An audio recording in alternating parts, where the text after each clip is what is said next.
sin la prenda superior teñida de pintura. La mano izquierda no ha sobrevivido al paso del tiempo, pero es que la cabeza tampoco es la original, porque durante la Guerra Civil se le confunde con una inmaculada y se le decapitó. Así que esta no era su primera ubicación. Lo movimos entero. Vamos a ir viendo que en Baeza tuvimos una manía de desmontar y de montar edificios. Porque antiguamente, si no hubiéramos movido cosas, las hubiéramos perdido.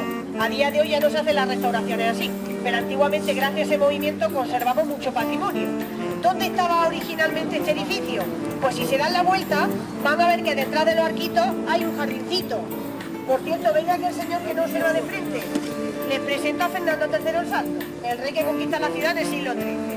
Bueno, pues originalmente este edificio estaba ahí, en ese jardincito. ¿Qué ocurre? Pues que en los años 60 lo único que queda por detrás de los arcos era este edificio. Todas esas casas que tenemos a día de hoy en esas calles, cuando pasemos las van a ver, son posteriores, son de los años 80. Edificio antiguo, cerrado, a la afuera de una ciudad y sin uso, se nos viene abajo. La solución, lo metemos al interior de la plaza y no...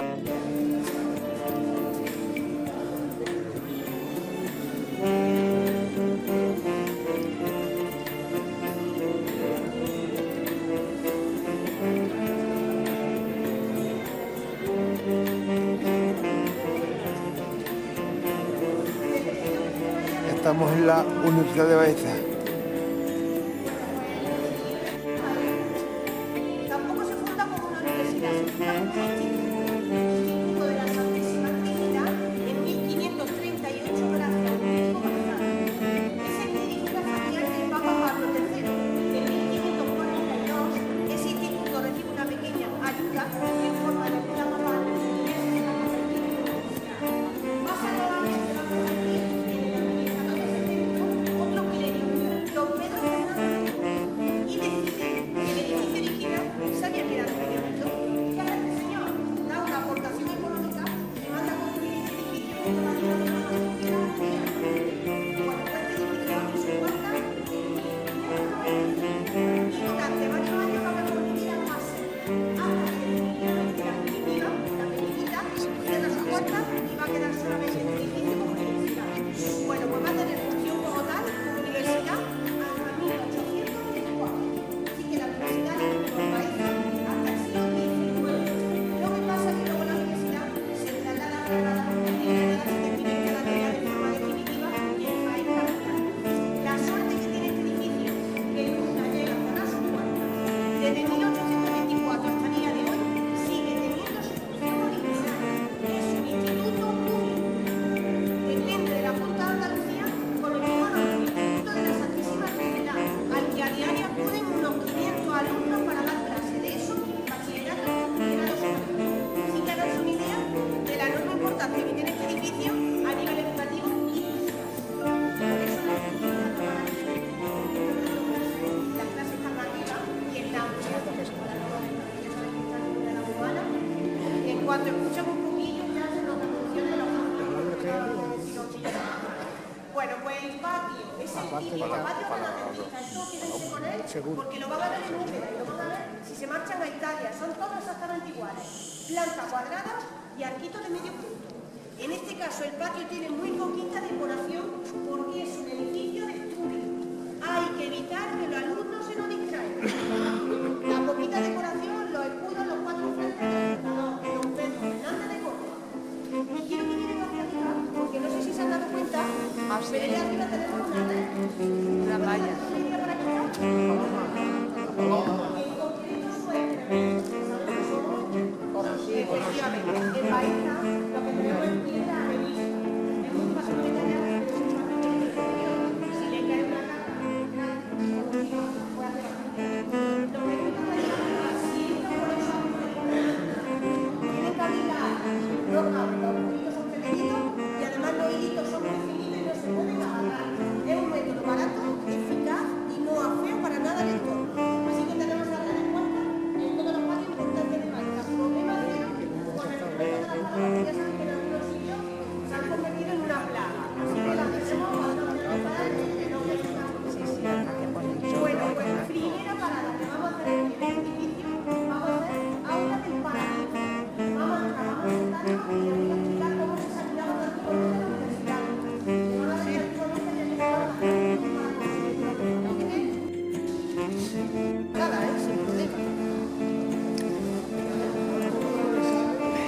Dependiendo de cómo se corte. Dependiendo de lo que sepa. Si lo pegas en blanco.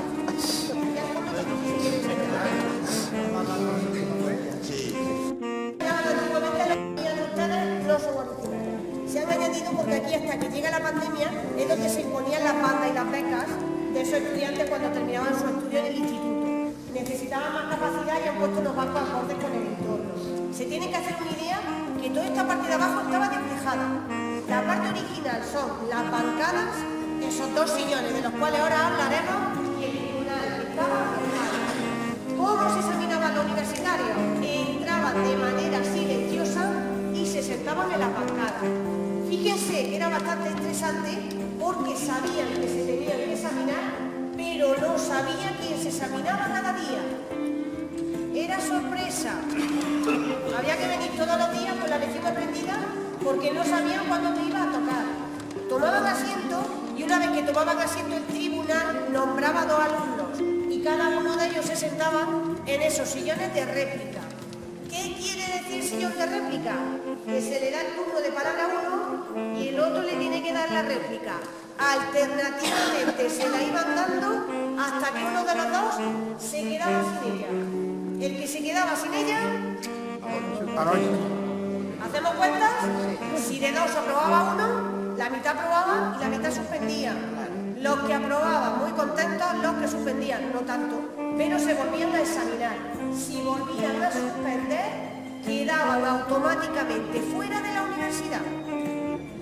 Como mucho tenían 2 años. Y de todos, solamente aprobaba el 25%. Esto se hacía para que saliera lo mejor de lo mejor. Bueno, nos vamos a centrar en los dos que se estaban examinando porque no solamente le tenían que dar la réplica al compañero, además tenían que lidiar con que el resto de sus compañeros, los que estaban sentados en la bancada, le estuvieran mirando. Que hay gente que les pone muy nervioso que mientras que te hacen un examen oral, el resto de tus compañeros te estén mirando. Pero es que además a los que estaban sentados en la bancada se les permitía dar golpecitos en gramática. Hemos dicho que aquí llegaban a tener menos 5 grados bajo cero. Los dos que se estaban examinando, esos fríos no tenían. Estaban sudando la gota a gota. Pero los demás, 2 horas como mínimo de examen, sin moverse y con ese frío, ¿qué es lo primero que se queda congelado? Los pies. Los pies. Así que esos golpecitos venían muy bien para entrar en calor. Algunos lo harían para entrar en calor, otros para molestar a los dos que se estaban examinando. Porque si aquí éramos todos muy amigos durante clases, pues en exámenes se acababa la amistad y cada uno se buscara la vida como que pudiera. El resto, el otro día lo vi en un grupo de un instituto, eran unos 20 y tantos, imagínense, niños mayores, nadie se les sentó en los sofás, se me fueron a la bancada. Le dije que si podía dar golpecitos toda la vez mientras que yo hablaba. No se me escuchaba. Así que háganse una idea la capacidad de concentración que había que tener antiguamente. Ya les digo yo que nosotros no lo teníamos fácil a la hora de examinarlo. Los niños de hoy en día ya no les pongo. Lo de hoy en día es un paseíto comparado. Bueno, pues primera universidad que surge en España va a ser Valencia, con P. Durante el siglo XVI destacaron universidades como Salamanca, Santiago de Compostela o Alcalá de Henares. En Andalucía había 4. Sevilla, Osuna, Granada y, por supuesto, Baeza. Bueno, pues la de Baeza va a tener la inmensa suerte de hermanarse con la de Salamanca en el siglo XVII. Y ese hermanamiento le viene estupendo a esta universidad porque lo que hace Baeza es lanzar su propio eslogan. Lo que no te da la naturaleza, ni Salamanca ni Baeza. ¿Eso qué quiere decir? Que si no eres listo de naturaleza, ni estudiando en las 2 mejores universidades lo iba a conseguir. ¿Han estado en la Universidad de Salamanca? Sí. El eslogan es lo que Natura no da, Salamanca lo presta. ¿Qué hace Baeza? Coge ese eslogan y se equipara a la mejor universidad. De hecho, a la de Baeza se le conocía como la Salamanca China. O sea, que estamos hablando de una universidad con bastante peso en el siglo XVII. Bueno, pues hemos dicho que este edificio es un instituto desde el siglo XIX hasta el día de hoy. Por aquí han pasado muchísimos profesores. A algunos les va a sonar Vicens Vives, de la editorial de libros, ¿verdad? Todos los que somos de Book y de Pou hemos estudiado con ese editorial. Bueno, pues ese historiador catalán, algo importante, pasa por aquí, pero el profesor más ilustre que pasa y va a dar clase por Baeza va a ser Antonio Machado. Así que nos vamos a ir al aula donde dio clases el genial poeta y vamos a volver a nuestra época de estudiante. Así que... Documentos de Antonio Machado en la Universidad de Baeza.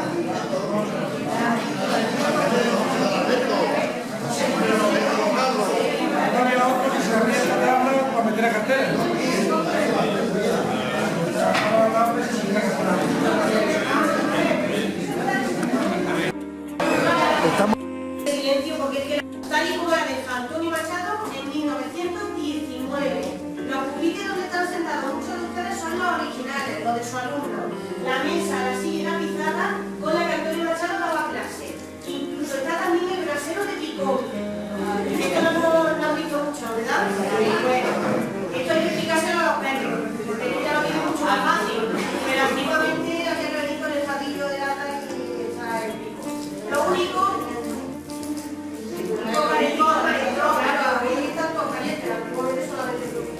El suelo no es original, el suelo era de madera pero se abolilló, se quita el suelo y se ha puesto un azulejo acorde con el concepto 20, eso es lo que se llama la punta de oro, exactamente, de hidráulico. Lo único que tampoco es original es esta vitrina que tienen aquí en medio, porque se ha colocado para recoger documentación relativa a Antonio Machado. Pero quitando la vitrina, la de la de Jaén en 1919. Bueno, pues Antonio Machado va a nacer en Sevilla, Palacio de Dueñas, 1875. Con 8 años se marcha junto con su familia a vivir a Madrid. En 1906 lo que hace es que se prepara unas oposiciones para ser profesor de lengua francesa. Aprueba y le da el destino Soria. Se traslada a esa ciudad y va a ser allí donde conozca a doña Leonor Izquierdo. Se termina casando con ella y va a ser un matrimonio un poquito criticado. La diferencia de edad era bastante importante. Él tenía 34 años y ella tan solo 16. Había una enorme diferencia de edad y Soria en aquel momento era más bien un pueblecito. De hecho, a día de hoy no sé si la han visitado, pero es una capital muy pequeñita.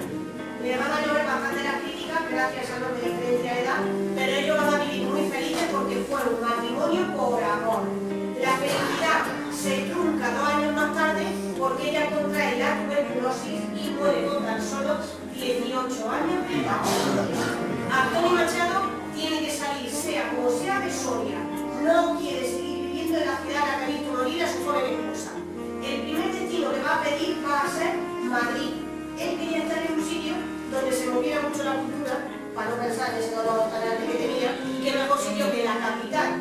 Pero no va a tener suficiente puntuación para estar a la plaza de Madrid y tiene que volver a pedir un nuevo destino. Y va a pedir Baeza.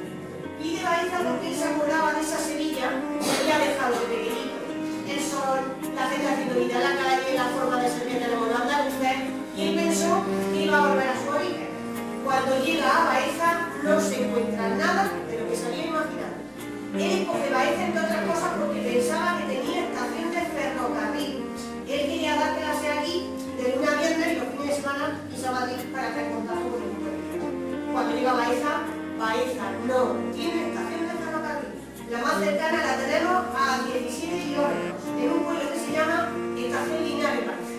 Pero esta además llega a la estación y nadie le estaba esperando. Él solo se tuvo que coger un tranvía que definitivamente lo deja en Baeza un 1 de noviembre. Un día bastante triste porque le recordaba la muerte de su joven esposa, festividad de los difuntos. Pero es que además llega en un día típico del invierno paisano. Mucho frío, mucho aire, mucha agua y una niebla muy espesa. Tenemos muchos días de invierno con niebla porque estamos casi 800 metros de altura. Y cuando hay niebla es espesa. De aquí a 1 metro no se ve absolutamente nada. Así que con todo ese panorama llega Antonio Machado a la puerta cuando hemos entrado, llama y le abre el bedel. Antonio Machado pregunta por don Leopoldo Luria, que era el director del instituto y muy amigo suyo. El bedel le dice que no está, que está en la agonía.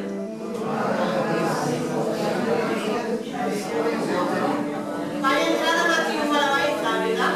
Imagínense la cara que se le queda al pobre. El bedel le mira y le dice que no se preocupe, que la agonía era una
no quería ser profesor, él quería ser poeta, pero con un sueldo de poeta no se comía.